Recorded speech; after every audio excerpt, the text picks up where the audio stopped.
गांव के कोने में एक बूढ़ा डाकघर था। वहां बैठा एक बुजुर्ग पोस्टमैन रामू काका हर रोज पुराने खतों को देखकर मुस्कुराया करते थे। गांव में अब चिट्ठियां नहीं आती थी, सब कुछ मोबाइल और इंटरनेट से हो गया था। पर रामू काका अब भी रोज अपनी पुरानी थैली लेकर डाकघर आते और घंटों बैठे रहते।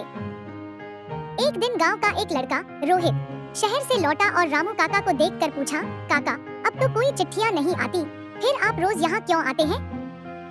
रामू काका मुस्कुराए और बोले, मैं किसी की एक चिट्ठी का इंतजार कर रहा हूँ बेटा।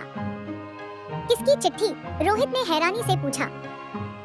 रामू काका की आंखें भर आईं। उन्होंने थैली में से एक पुराना मुड़ा तुड़ा लिफाफा निकाला। उस पर लिखा था, प्यारे बाबूजी के नाम।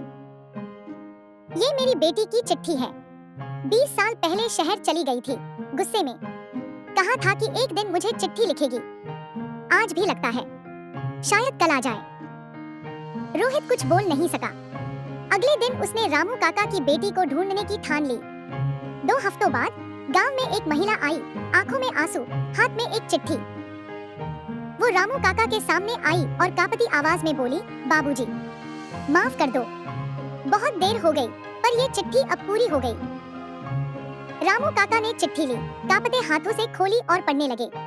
उनकी आंखों से आंसू बहने लगे, पर चेहरे पर एक संतोष था, जैसे 20 साल का इंतजार आज खत्म हुआ हो।